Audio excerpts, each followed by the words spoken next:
66টা শিশু টেকনিক্যালে লেখাপড়া করে। সিঙ্গাপুরের মতো দেশে 65টা শিশু লেখাপড়া করে। সুইজারল্যান্ডের কথা যদি আমরা চিন্তা করি সেখানেও দেখবো অনেক বেশি, কিন্তু দুর্ভাগ্যজনক হলেও আমাদের দেশে মাত্র 8টা শিশু টেকনিক্যালে পড়াশোনা করে। এখন আমরা অবশ্য অনেকটা জোর করে 13টা ভর্তি করেছিলাম শতকরা। তো সে কারণে আমরা আমি থাকাকালীন একটা প্রোগ্রাম নিয়েছিলাম 17,000 কোটি টাকার, প্রত্যেকটা উপজেলায় একটা টেকনিক্যাল স্কুল অ্যান্ড কলেজ। নিশ্চয়ই হবে, এত সময় লাগবে, বুঝতে সময় লাগবে। তো 100টা আমি যাওয়ার আগে শুরু হয়েছিল, আর প্রত্যেকটা উপজেলায় একটা করে হবে।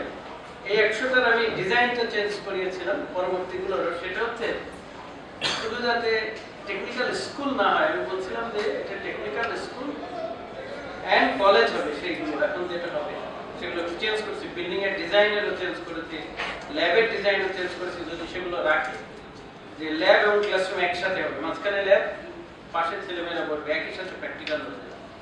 এবং এমন একটা প্ল্যান যে 5 বছর পরে সেটা যেন পলিটেকনিক করা যায়। তার কারণ আমাদের প্রত্যেকটা উপজেলায় মিনিমাম একটা সরকারি পলিটেকনিক থাকা উচিত, সরকার থেকে করা, বেসরকারি আরো অনেক থাকবে। তখন আমার নিজের যে উপজেলা সেখানে অধিবাসী হচ্ছে 6 লাখ। আমাদের সারা দেশে 30,000 ডিপ্লোমা ইঞ্জিনিয়ার কাজ হচ্ছে। একটা উপজেলাতে আসলে আমাদের 30,000 দরকার 6 লাখ লোকের ভিতরে। শুনলে হয়তো মনে হতে পারে যে বেখাপ্পা, কিন্তু আসলেই তাই। আমরা অন্য দেশের তুলনায় যদি আমরা চিন্তা করি তাহলে তাই হবে।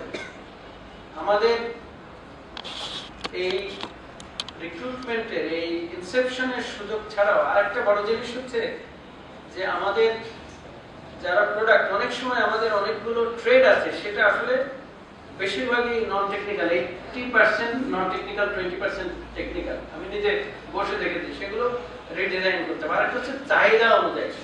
চাহিদা হচ্ছে একটা বর্তমানে চাহিদা আছে, একটা হচ্ছে ফিউচারিস্টিক, যেটা নাই। আমাদের এত দেশে এত নৌকা আছে, কিন্তু আমাদের কোনো নৌকা বানানোর ট্রেড নাই।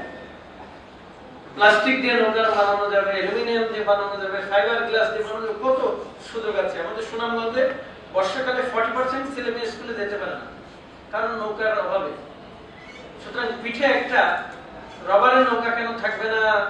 ভাস টাস করলে ছোট্ট একটা ব্যাগের মতো হবে, ফু দিলে আবার নৌকা হয়ে যাবে, সেটা দিয়ে স্কুলে চলে যাবে। অর্থাৎ আমি বলতে চাই যে আমাদের টেকনিক্যাল স্কুল কলেজগুলোতে আমাদের অনেক ট্রেড নিয়েও চিন্তা করতে হবে। কেন আমাদের ফ্লোরিকালচার হবে না? ফুল হচ্ছে কেন? আমাদের খেজুর গাছের রস কাটা নিয়ে কেন হবে না? গাছে না উঠে নিচের থেকে পাড়া সম্ভব, আরো অনেক রকম ভ্যারাইটিস ফুড তৈরি করা সম্ভব। শুনলে হয়তো আসলে একটা করে আমি বলেছিলাম, এই জন্য অনেক বিতর্ক হয়েছিল যে বিউটিশিয়ান, প্রত্যেকটা কোর্সে একটা বিউটিশিয়ান কোর্স থাকা উচিত। তারপর সবাই তার বোনদের ছেলে মেয়েদের বিউটিশিয়ান কোর্সে পাঠায়, কিন্তু যখনই বলা এই কোর্স তখনই অন্যরকম। সবাই নাচ গান দেখতে চায়, কিন্তু তার বউকে তার মেয়েকে দিয়ে নাচাতে চায় না। এটা আমার অভিজ্ঞতা কিন্তু। এবং অনেক যারা কালচারাল অনুষ্ঠান করেন তারা আমাকে টেলিভিশনের ভিতর ধরেছে, বাংলাদেশের একজন বিখ্যাত লোক, যে আপনি কেন এটা বলছেন, ঠিক না? আমাকে বলছেন, বলছি দেখেন আপনার ওয়াইফকে অভিনয় করেন, আপনারা পাঠান কিনা? বলে পাঠাই। তাহলে আপনারা শুধু যাবেন বিউটি পার্লারে, সুন্দর হয়ে থাকবেন, আপনারা সবাই টমেটোর মতো দেখতে চান বউকে, আর অন্যরা সবাই মেটেরিয়ালের মতো দেখতে চায়, সেটা তো হবে না। সবাই সুন্দরভাবে স্মার্ট ভাবে থাকতে হবে, সেজন্য দরকার এটা কিভাবে। বিউটিশিয়ান মানে কিন্তু স্নো পাউডার মাখা না, কথা বলারও একটা আর্ট আছে, তাই না? ইন্টারপার্সোনাল স্কিলের আর্ট আছে, কাপড়ের, ফ্যাশনের, রঙের, সকালে বিকেলে, এগুলো শেখার দরকার আছে, প্রয়োজন আছে সুন্দর জীবনযাপন করতে হলে। কেন প্রয়োজন? কারণ হচ্ছে আমাদের এখন ভাতের অভাব নেই, কাপড়ের অভাব নেই, থাকার বাড়িঘরের অভাব নেই। আমাদের এখন দরকার কোয়ালিটি অফ লাইফ, আমাদের এখন দরকার লাইফস্টাইল। মোবাইল ফোন না হলে আপনার লাইফস্টাইল হবে না। মোবাইল ফোন আমরা বানাই না, আমাদের বানাতে হবে, ট্রেডে এসে যেতে হবে, আমাদের নিজস্ব গাড়ি থাকতে হবে, আমাদের স্কুলে টিচাররা গাড়িতে স্কুলে যাবে। আমাদের দেশে যদি গাড়ি হতো তাহলে কি যেত না? নিশ্চয়ই যেত। এবং আমরা দেখেছি যে 10 বছর আগে মোটরসাইকেল ছিল না, এখন শিক্ষকদের অনেকের মোটরসাইকেল আছে। আমরা দেখতে চাই 10 বছর পরে সবাই গাড়িতে, কারে যাবে। আমরা দেখতে চাই যে 2041 সালের পরে এমন হতে পারে জরুরি হয়ে গেছে হেলিকপ্টারে চলে যাবে, একটা এমার্জেন্সি আছে স্কুলে। পসিবল মনে হতে পারে, ইম্পসিবল, কোনো কিছু ইম্পসিবল না, সবই কিন্তু পসিবল। কিন্তু সেই স্বপ্ন থাকতে হবে, স্বপ্নের এগেইনস্টে প্রচেষ্টা থাকতে হবে, রিসোর্স অ্যালোকেট করতে হবে, এবং তার একটা পরিকল্পনা থাকতে হবে। আমাদের যে পরিকল্পনাটা আছে, যে পলিসিটা আছে কারিগরি, সেটা আপনারা দিচ্ছেন। আমি মনে করি আপনারা এটা উপলব্ধি করছেন 11 সালে। এখন আপনারা এই দায়িত্বটা নিয়েছেন, এই দায়িত্ব নিঃসন্দেহে শিক্ষা মন্ত্রণালয়ের আগের থেকে করা উচিত ছিল। এটা দায়িত্ব নিয়েছেন, অত্যন্ত ভালো একটা কাজ। এখানে আমাদের শিক্ষকরা শিখতে পারবেন। আমার একটা ছোট্ট রিকোয়েস্ট থাকবে আপনাদের কাছে। আমি থাকাকালীন একটা সবাইকে অনুপ্রাণিত করতাম, সেটা হচ্ছে ইন হাউস ট্রেনিং এর বিষয়টা। সেটা কি আপনারা এখানে 208টা ব্যাচে 200 জনকে প্রশিক্ষণ দিচ্ছেন বা এইটা সেন্সিটাইজ করছেন।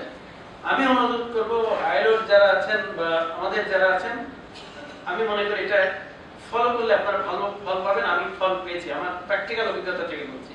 সেটা হচ্ছে ওনাদের কাছে সবাইকে একটা চিঠি দেবে, যাওয়ার সময় একটা চিঠি। সেই চিঠিটা কি হবে, ওনার যে প্রতিষ্ঠানে কাজ করে সেই প্রতিষ্ঠান প্রধানকে চিঠিতে লেখা থাকবে যে এনারা এই যে ট্রেনিংটা পেলেন, যে নলেজটা পেলেন, এটা ফিরে গিয়ে ওখানে একটা ঠিক একই রকম একটা ইন হাউস প্রশিক্ষণের ব্যবস্থা করবেন ট্রেনিং এ। তাহলে ওখানে ইনি একা যাচ্ছেন যে আরো 40 জনকে এই প্রশিক্ষণটা দিবেন। উনি বলবেন যে আমরা কি কি শিখে আসছি, কি কি জেনে আসছি। তাহলে আপনি এখানে যদি 200 জনকে প্রশিক্ষণ দেন, তাহলে 200 জনের গণিত 200 জন, তার চেয়ে বেশি হবে। এক একজনে যদি 200 জন গণিত 40 জন, এক একজনে 40 জনের যদি ট্রেনিং দেয়, কিংবা 100 জন ধরলাম, একটা প্রতিষ্ঠান থেকে 2 জন আসছেন, 100 গণিত 40, তাহলে 4000 জনের কিন্তু ডিসিমিনেশন হয়ে যাবে। তো আমি এটা বিশেষভাবে অনুরোধ করবো, জাস্ট একটা চিঠি ধরিয়ে দেবেন। আমি আপনাদেরকে নিশ্চিত করে বলতে পারি ওনারা দেখবেন বেশিরভাগই এটা এক্সিকিউট করবেন। আর একটা ওই চিঠিতে বলা থাকবে আপনি এটা করার পরে আমাদেরকে ফিডব্যাক দেবেন, কি করলেন, কবে করলেন, তারিখটা আমাদেরকে জানাবেন। এটা যদি বলেন, আমি মনে করি আপনি ভ্যালু ফর মানি পাবেন। আমি এখানে যদি 10 টাকা ব্যয় করেন, আপনি 1000 টাকার ফল পাবেন, আমি নিশ্চিত করতে পারি। নাও ট্রেনিং আমাদের থাকা উচিত এটা। দ্বিতীয় আরেকটা বিষয় বলবো যে আসলে আমাদের নিজের ক্ষমতা বা নিজে কিন্তু কিছুই না, সাংগঠনিক ক্ষমতা কিন্তু একটা গুরুত্বপূর্ণ বিষয়। আমি আপনাদের বলবো যে পলিসিতে আপনারা জেনেছেন কি, সাংগঠনিক ভাবে আপনারা এগোতে হবে। আপনাদের একটা অ্যাসোসিয়েশন আছে, তার মাধ্যমে এই কথাগুলো বলাতে হবে, বলতে হবে। সরকার একটা কিন্তু ক্লাউড, সরকারের মন্ত্রী থাকেন, সচিব থাকেন, আবার যদি জিজ্ঞাসা করেন বলবে জয়েন্ট সেক্রেটারি সরকার। অনেকে সরকার বলতে অনেক কিছু বোঝায়, সরকার বলতে জনসাধারণও বোঝায়। এটা একটা নেবুলাস ফর্ম। সুতরাং সরকার যেহেতু নেবুলাস, তাহলে কে বাস্তবায়ন করবেন, কে আগাবেন, এখানে সবার একটা দায়িত্ব আছে। সেখানে আমি মনে করব সবাইকে বোঝানোর দায়িত্ব আছে, নিজে বলা এবং বলানো, শোনা এবং শোনানো, দেখা এবং দেখানো। এটা আমাদের সেই জন্য আপনারা খেয়াল করছেন না, আইটি যখন করেছি তখন আমি মেলা করেছি, আইটি ফেয়ার করার চেষ্টা করেছি। কেন ফেয়ার করার চেষ্টা করছি? দেখা এবং দেখানো, জানা এবং জানানো, শোনা এবং শোনানো, এই দিকে করা দরকার। কেন করা দরকার? তার কারণ কারিগরিতে পড়তে আসতে চায় না, মনে করে কি এটা একটু ইনফেরিয়র। কিন্তু আমি নিশ্চিত খুব তাড়াতাড়ি এটা চেঞ্জ হয়ে যাবে। অনেক চাকরিতে আগে করতে চাইতো না, কিন্তু এখন মর্যাদাবান চাকরি। ঠিক এটাও মর্যাদাবান হতে যাচ্ছে। কেন যাচ্ছে? আমি দেখতে পাচ্ছি জেনারেল লাইনে লেখাপড়া করে কেউ মেয়ে বিয়ে দিচ্ছে না, কেউ ছেলে দিচ্ছে না বিয়ের জন্য, কেউ চাকরি পাচ্ছে না, আমাদের কাছে আসছে ধর্ণা দিচ্ছে, তার কোনো যোগ্যতা নেই।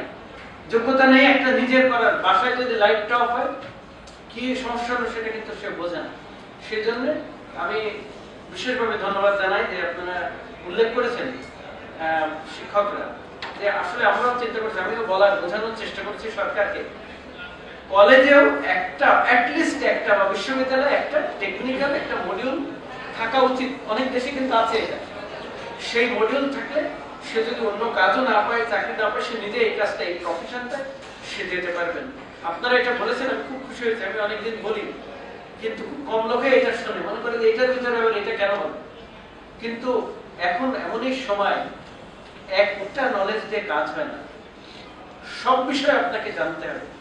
পৃথিবী অনেক কম্পিটিটিভ, তো এটা আমাদের সব জায়গায় ঢুকাতে হবে, সেজন্য কিন্তু বলতে হবে।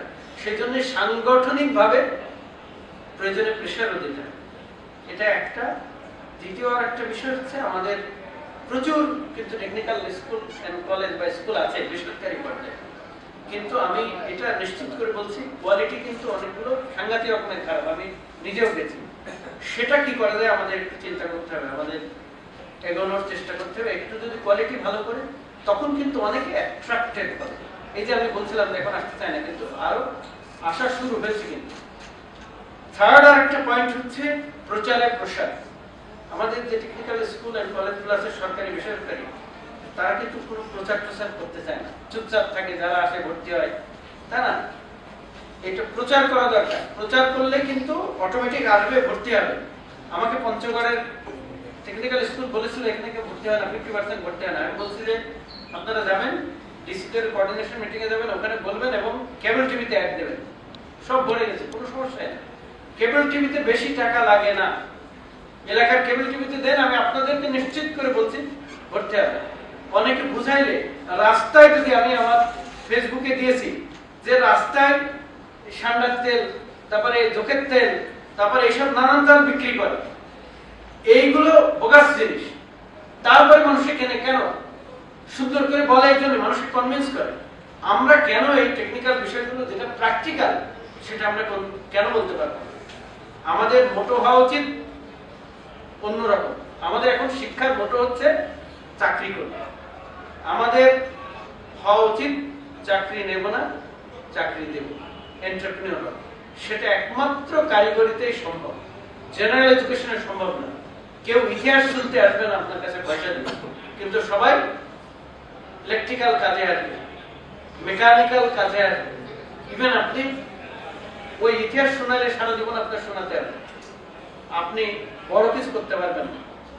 কিন্তু এখানে আপনি ছোট্ট একটা নৌকা বানানোর দোকান দিলে একদিন নৌকার ইন্ডাস্ট্রি মালিক আপনি হতে পারেন। শুনে মনে হতে পারে নৌকা, কিন্তু আমরা দেখেছি যে অন্য দেশে যখন যাই, তাদের দেশে তখন একটা পোর্টে যখন যাই তখন দেখি কত রকম হাজার রকমের নৌকা আছে, কত রকমের মজা করার বিষয় আছে, ইয়াটিং করার বিষয় আছে, ভাবাই যায় না, কোটি কোটি ডলারে। কিন্তু আমাদের দেশে একটাও নয়, আমরা একটাও বানাই না। আমাদের বানাই না কেন? আমাদের টেকনিক্যাল লোক নেই। টেকনিক্যাল লোক যখন আমি বানাবে, প্রথমে হয়তো অন্য জায়গায় চাকরি করবে, তারপর নিজে একটা বানিয়ে ফেলবে। আমরা দেখেছি, আপনি দেখেন বেশিরভাগ ইন্ডাস্ট্রির মালিক কিন্তু টেকনিক্যাল লোক, ইঞ্জিনিয়ার, ওয়েটার। আমি আপনাদের নিশ্চিত করে বলতে পারি। সুতরাং এখানে আমি বিশেষভাবে আমি আপনাদেরকে অনুরোধ করবো, আপনারা যদি চান যেই মালিক হোক তাদেরকে বলেন একটু প্রচার দিতে, ভালো জিনিসগুলো তুলে ধরতে। টেকনিক্যাল এই ভালো জিনিসগুলো তুলে ধরেন, তাহলে এই যে এখন যে ভর্তি হতে চায় না এবং এখানে এটাতে আগ্রহ পায় না, সেই আগ্রহটা পাবে। এবং সরকারের যে পলিসি, আপনারা যে পলিসিগুলো দেখলেন অনেকগুলো, এগুলো বাস্তবায়ন করা শুরু হবে। সরকারের পলিসি মানে জনগণের পলিসি। সরকার জনগণের জন্য চিন্তা করে, সরকার কোনো ব্যক্তি না। শেখ হাসিনা কিন্তু সরকার না, সরকার হচ্ছে 16 কোটি মানুষ নিয়ে সরকার। সুতরাং সরকারের একার চিন্তাও কিন্তু কালেকটিভ চিন্তা, আপনাদের কথা সরকার শুনবে, আবার সরকারের কথাও কিন্তু আপনাদের মাধ্যমে অন্যদের কাছে পৌঁছে দিতে হবে। তো আজকে একটা ভালো উদ্যোগ আপনারা, আমি আবারও বলি, আমি খুব স্বাচ্ছন্দ্য বোধ করি। আমার মিউজিয়ামে আজকে ইন্ডিয়ান চিফ জাস্টিস আসছেন, তারপরে আমি মাশরাফা আপাকে বলে এসেছি যে আমি এখানে আসছি। যদি আমি জানি একটু রিস্কি, তার কারণ শুনলে সবাই বলবে যে উনি আসছেন, আপনি চলে আসলেন। কিন্তু আমি মনে করি প্রথম ওটা প্রোটোকলের দিক থেকে অনেক গুরুত্বপূর্ণ, কিন্তু এইটা আমার দেশের বিষয়, আমাদের ভবিষ্যতের বিষয়। প্রোটোকল করলে আমাদের আরো করতে পারবে, অন্য কেউ এসে করতে পারবে, কিন্তু এইসব জিনিস যদি আমরা মিস করি, এগুলো আমরা আগাতে পারবো না। একদিন মিস মানে একদিনে কতগুলো বাচ্চা, 40 লক্ষ বাচ্চা 365 দিনে জন্মায়, তাহলে একদিনে কতজন জন্মাচ্ছে, অতগুলো মিস হয়ে যাচ্ছে বাচ্চাদের, তাদের কেরিয়ার মিস হচ্ছে। আমরা চিন্তা করতে হবে প্রতি বছর যে 40 লক্ষ বাচ্চা জন্মায়, তারা যেন আগামী দিন থেকে প্রত্যেকে যেন একটা টেকনিক্যাল মানুষ হয় এবং ভালো কাজ করতে পারে। আমাদের অনেক জিনিস কিন্তু খুব রিফাইন না, কারণ টেকনিক্যাল লোকে করেন না, অল্প কিছু হালকা ট্রেনিং নিয়ে করেন, এবং এগুলো অনেক আরো একাডেমিক্যালে আগানোর আছে।